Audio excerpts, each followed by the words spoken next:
دیگه وقتش رسیده که با دندون پزشکا خداحافظی کنیم، چون دانشمندای ژاپنی یه دارویی رو کشف کرد که باعث میشه دندونای آدمای بزرگسال یه دور دیگه رشد کنه.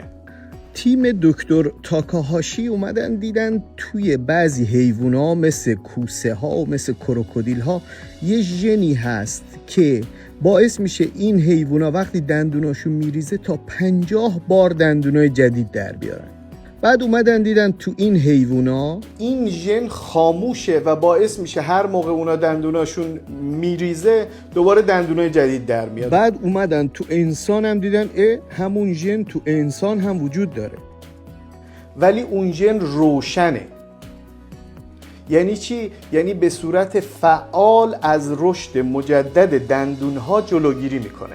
اومدن همون ژن رو تو چند تا حیوان آزمایشگاهی خاموش کردن، دیدن به محض اینکه ژن خاموش شد دندونا شروع کردن به رشد کردن. حالا همون ژن رو دارن توی انسان خاموش میکنن که دندونا شروع کنه مجدد رشد. ولی خب یه دونه باگ اینجا وجود داره.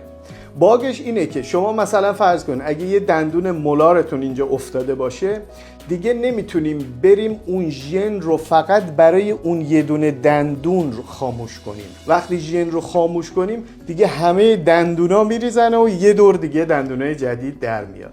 اون موقع ممکنه شما تو خیابون یه آقای 35-40 ساله‌ای رو ببینید که همه دندوناش ریخته، بعد برید جلو ببینید نه این دندونای شیری ست دومش بوده که ریخته و الان داره دندونای جدید مجدد در میاد.